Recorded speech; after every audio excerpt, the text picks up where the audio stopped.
Hi everybody, I'm here to talk about living in Florida and hurricanes and to give you the truth.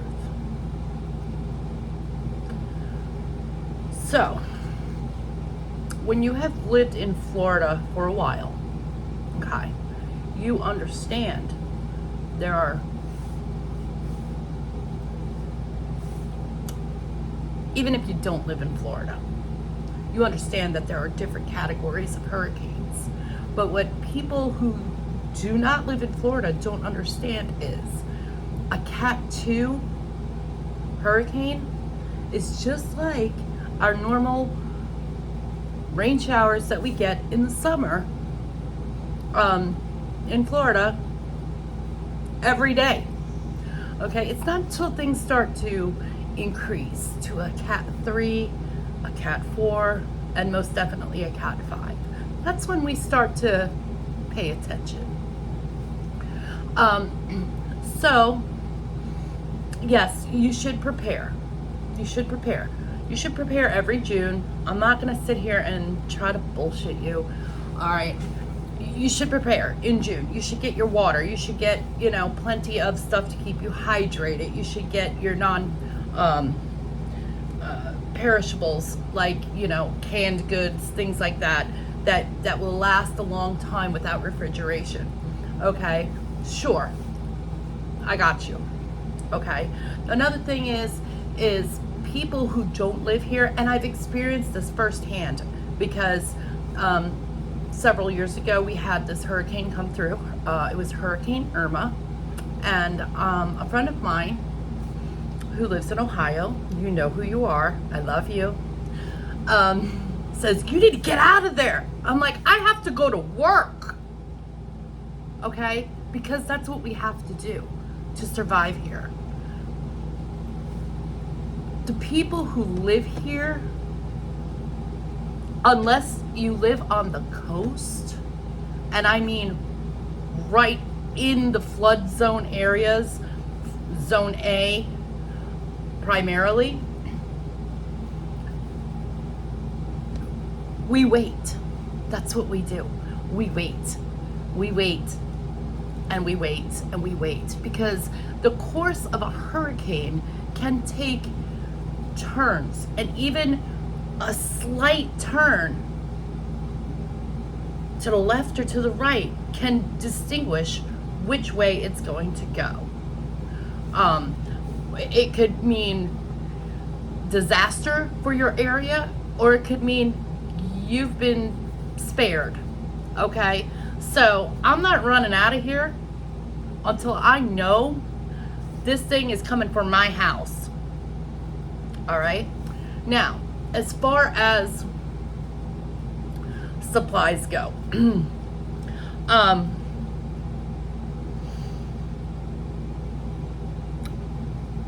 we wait. I just went to the store. Currently it is October 8th, 2024. I live in a small town of Beverly Hills, Florida, okay, which is approximately, if you go straight from point A to point B, or should I say point A to point B? I don't know. I don't know if the camera's gonna flip it around, that's what I mean. And I go straight from point A, if you draw a line between a straight line between two distances, that's the shortest distance between 2 points. I'm technically about 5 miles from the coast. That sounds very close. There's a lot of stuff between me and that coastline. It's not like on the other side of the state, on the Daytona side of the state. I live on the West Coast side, the Gulf side of Florida. Okay, and if you live 5 miles from Daytona Beach, you're probably going to get a lot more storm surge inland, and closer to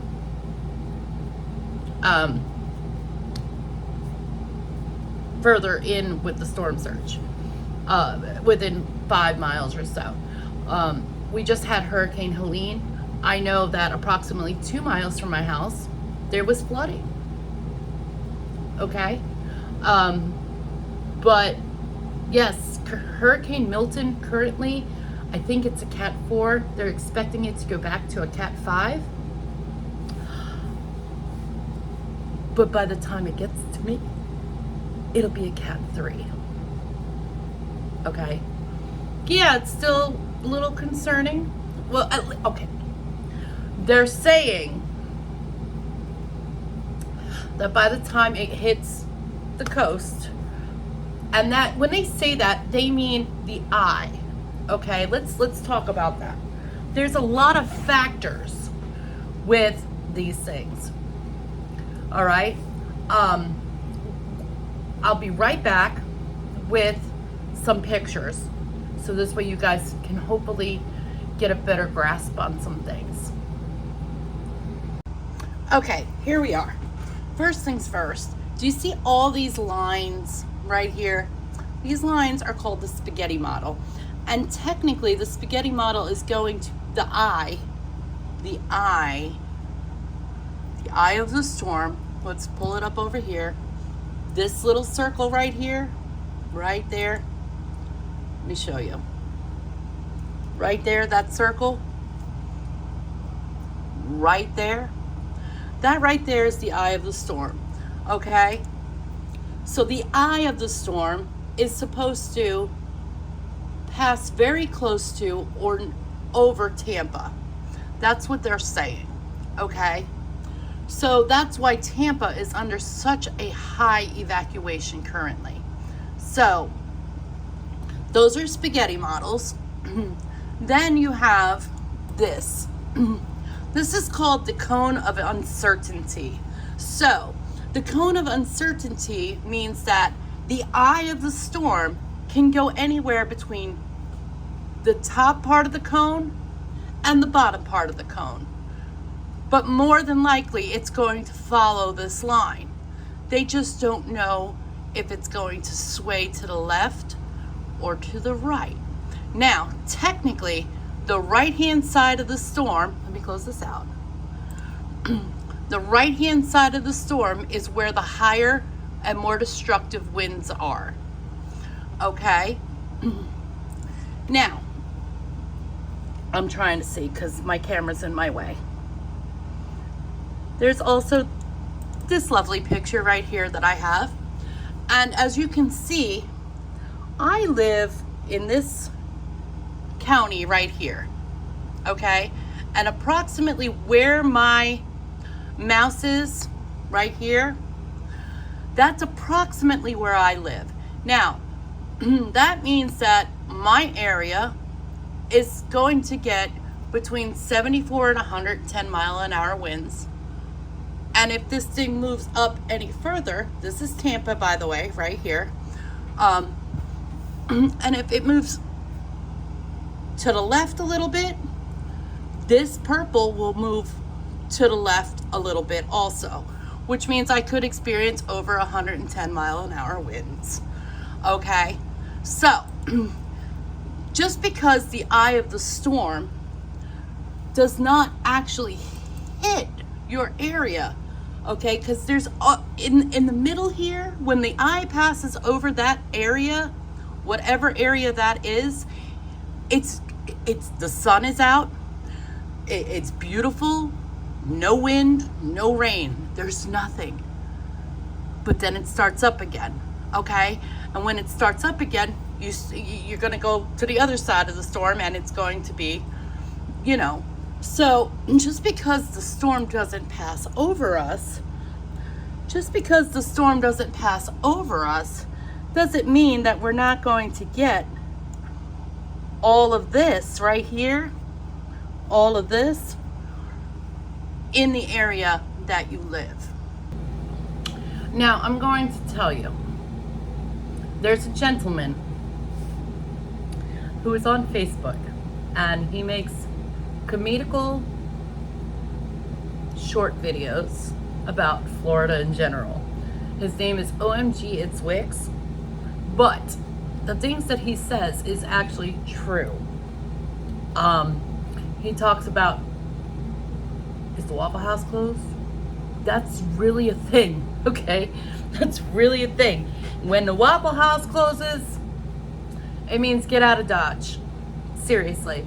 But there's just so many factors with these things. Like I was saying earlier, you know, where I live, I'm not in an evacuation zone. I'm not in a flood zone. You go 5 miles between point A and point B, straight to the coast. There's going to be a lot of flooding there. I have friends who live there out on the coast, and they've already evacuated because after Helene, and they got a lot of storm surge with Helene, they've already evacuated.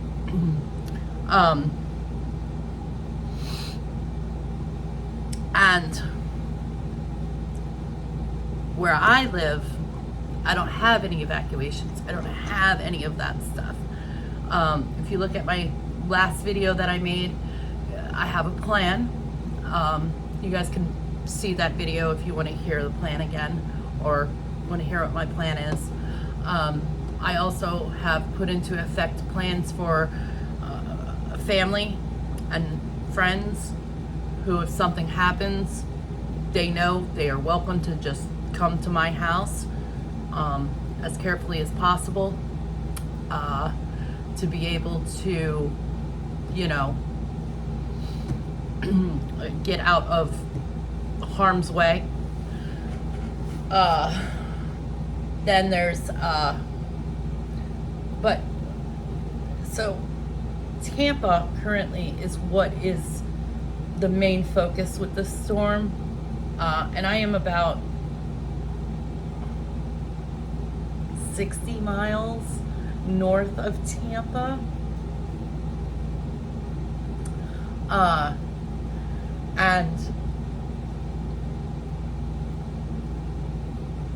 But because Tampa is right on the water,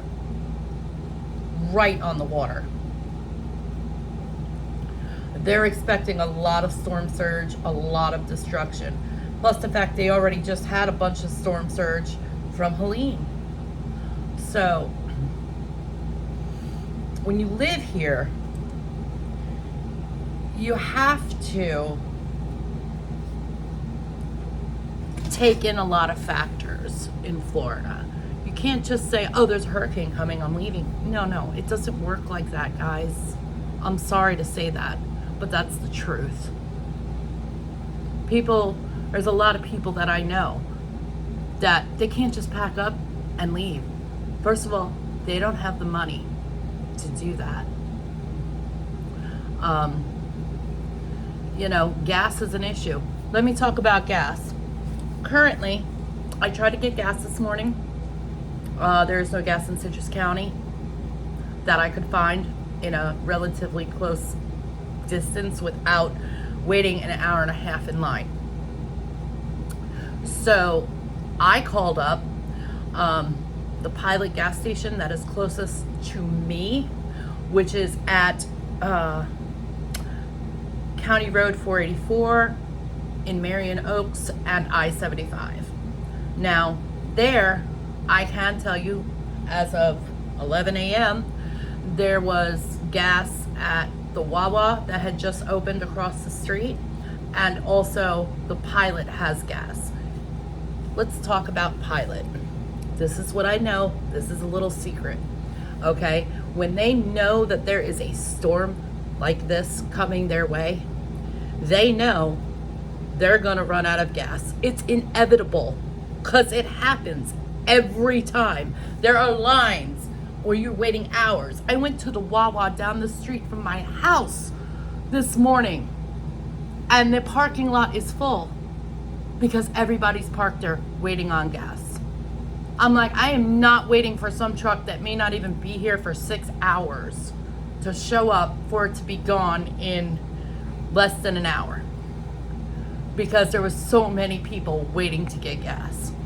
So I drove, which is usually about a 25-minute drive, but it took me approximately 40 minutes due to traffic, because of people evacuating, etc. Drove there and got gas. When I got there, There was no line going into the Pilot gas station, which was very surprising. And I was in and out of that store in 15 minutes. That is unheard of. But here's what they do. When they know a storm of this magnitude, or even not quite of this magnitude, and I learned this during Hurricane Irma, Pilot, what they do is they have tankers full of gas, and they're parked on their lot. So when they run out of gas, they can quickly refill, and there's other trucks coming their way. That's what they do. So Pilot is like, yeah, we got gas and we're not running out. Come on. I think that is genius.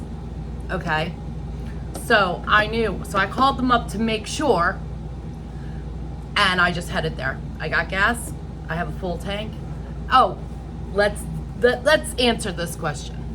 Okay, so if you're not evacuating, why do you need a full tank of gas?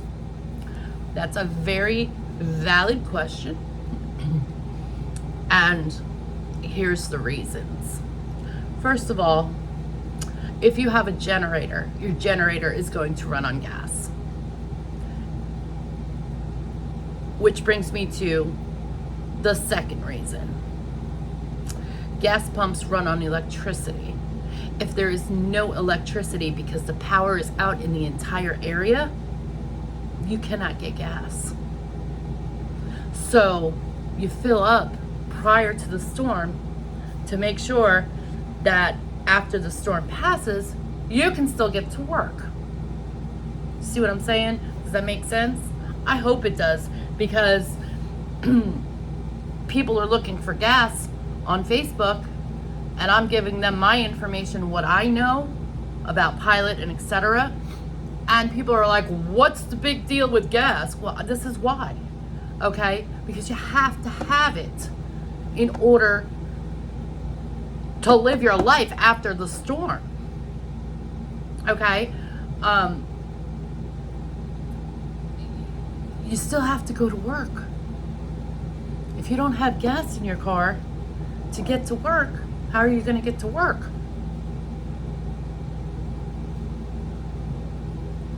I'm just saying. All right? And it's just yeah. Now, we're going to talk about a gentleman, and we joke about it down here. Let me bring this up. This guy. You see his face? This is Jim Cantori. He has been following weather for many years. I remember seeing him during Hurricane Andrew and every major hurricane ever since I have moved to the state of Florida in 1992. Okay? Do you see this guy? Check this out while I explain some things to you. Okay, we're going to blow this up right here, and we're just going to let it play. This is from Hurricane Ian, and there was 150 mile per hour winds in Punta Gorda, Florida. Check this out. So we have a thing is, don't worry about nothing until that guy shows up. And this is why. That man that just got knocked over, that's Jim Cantori. This is what this man does. And he is, there used to be a young lady named Stephanie Abrams who also worked with him. I don't know what happened to Stephanie, but I really liked her. He is holding on to a street sign for dear life as there's another one knocked over right next to it. That's 150 mile an hour winds. But yeah, we have this thing about, you know, shall I say, we wait for Jim to show up, and when he shows up, things just got real. So I hope this helps people understand where our mindset is here, because it's not as easy as just pack up and leave, guys. A lot of people have pets. Now, my daughter, my youngest. Told her today, I said, listen to me, okay? I want you to pack a grab and go bag. All right? One for you, one for Lily, and one for Jordan. I said, put it in the car.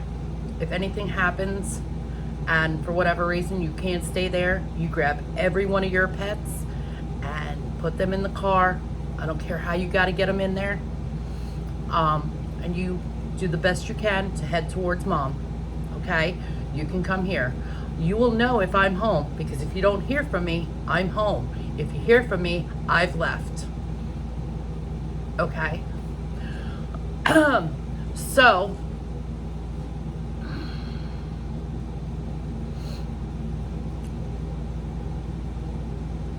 yeah. My dogs are good. They will be fine. If I have to leave, my dogs are coming with me, because I'm not going to have something happen to them. Because I mean, think about it.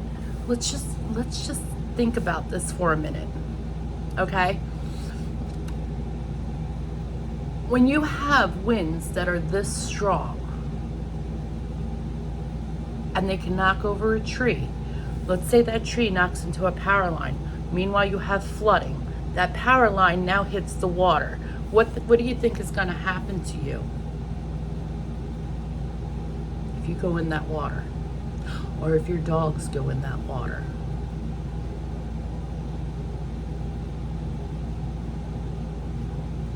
You're not going to have dogs when you come home, or cats, or whatever other kind of animal you have. My dogs are coming with me because I want to make sure they're safe. I'm not going to abandon my animals. I will go out of state. There's a place, where did I see it? I saw it on Facebook. Because I was trying to make people aware of the pilot situation.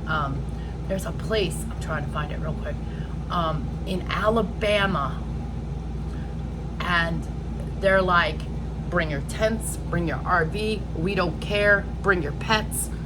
Come on, if you need to get out of there, you guys can stay on our land. We're not charging you. It's a shelter. And I'm like, oh my God, that's amazing. Because this thing is going nowhere near Alabama. Oh no, I'm sorry, it's not Alabama, it's Mississippi. Mississippi, there's a place in Mississippi, which, if you know anything about geography, Alabama, from the edge of Florida to Mississippi it's 2 hours max.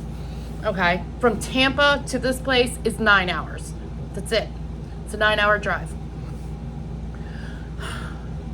and you are completely out of harm's way. But I think it's great that they're doing that. They're like, come on, just take your kids, your pets, your essentials, put it in a bag,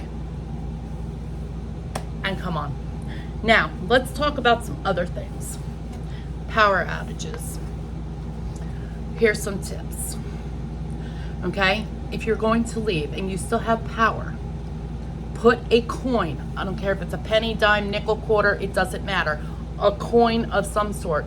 Put it on top of your ice. Okay? You put it on top of your ice. If that coin is still on top of your ice, when you get home, you did not lose power. If it's at the bottom, you've lost power for several hours for that ice to melt. That's 1. 2, freeze water. Freeze water. You freeze water in storage bags. Lay them flat. You can build a house, so to speak, around your food to keep it colder longer. Okay? Water. Let's talk about water. Fill up your tubs. Fill up your sinks. Especially if you're on a well. The reason why. Here's your reason. A well runs off of electricity. Okay? If you have a tub full of water, you can still flush your toilet. Okay? If you don't have extra water to flush your toilet with, and you don't know how long it's going to be before you restore power, 2004, Hurricane Francis, it came straight up the middle of Florida. We were out of power for 2.5 weeks. And we had evacuated during that one. We went to Atlanta.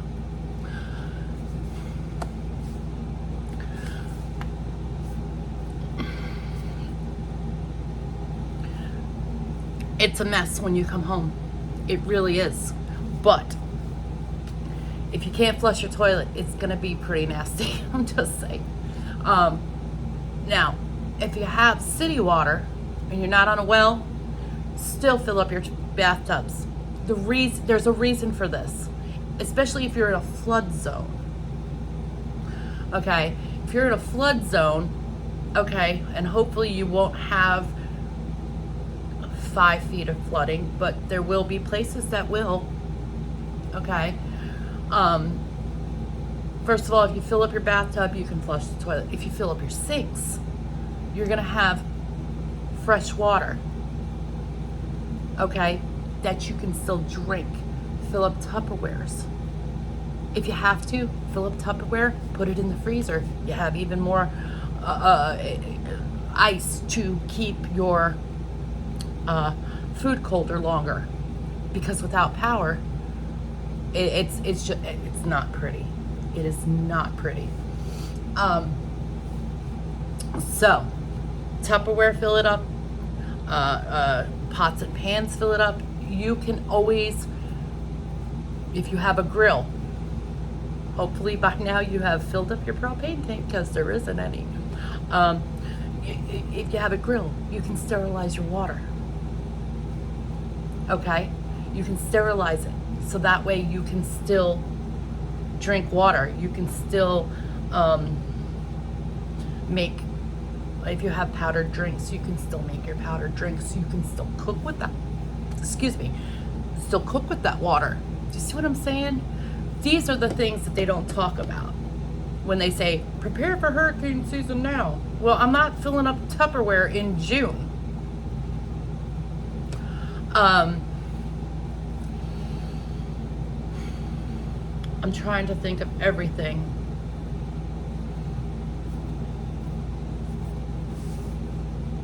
Make sure, here's another tip.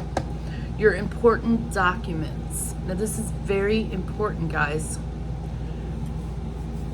Social Security cards, birth certificates, house insurance policies if you can't get them online, which you probably can. Your driver's license.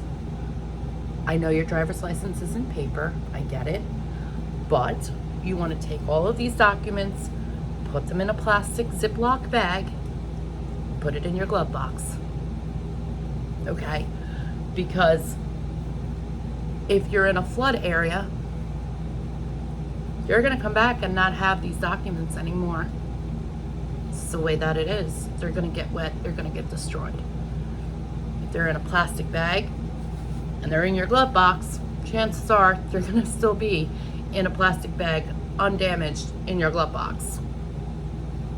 Plus the fact you're going to need these documents if you decide to go to an actual shelter, like a school that is set up with cots. You're going to need pet vaccination records. You're going to need those too. Okay, you're going to need these things to go to a shelter. They do have cots, and they do provide food. Some of them do. I don't know if all of them do. You're going to want to bring your essentials with you, and only your essentials, okay? Because if they can't, if you have snacks, you're going to want to bring those snacks with you. It's cards. You can play cards, because if you don't have power, even at a school, you can't play on your phone. You only have so much battery, guys, okay? If you have a portable charger for your phone, charge it.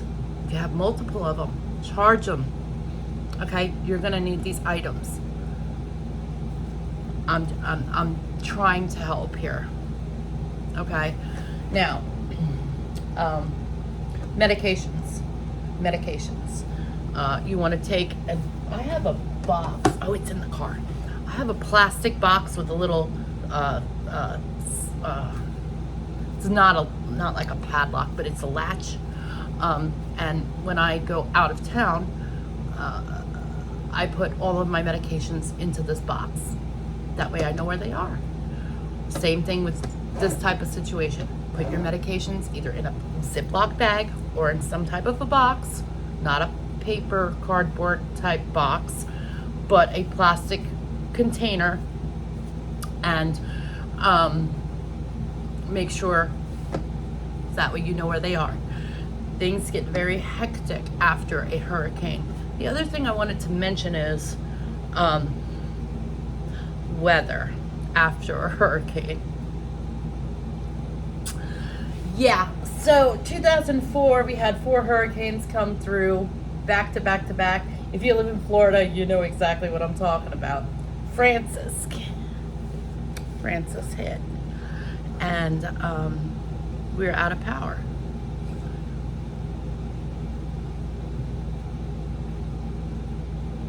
It was miserable without power in Florida at the end of August with all that humidity, because the humidity was created, all of the rain we just had. Then the sun comes out and everything gets nice and steamy. Fun. Fortunately, this one here is in October, which is, by the way, is very unusual. Okay, typically this stuff all happens a month ago, but it's happening now. So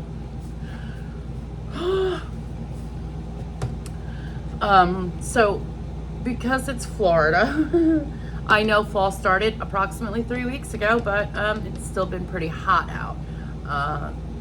It has just started to cool off here in Florida.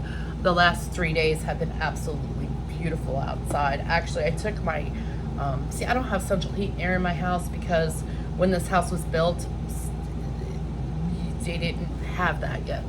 So my window unit in my bedrooms have been pulled. The only one I have running currently is my one here that does the house when it's not 100 degrees out. It will do the entire house and keep it very comfortable. The only thing about my house that I'm even remotely concerned about currently is my back room, which the windows in there have not been replaced. They are the original windows. They're single pane windows, and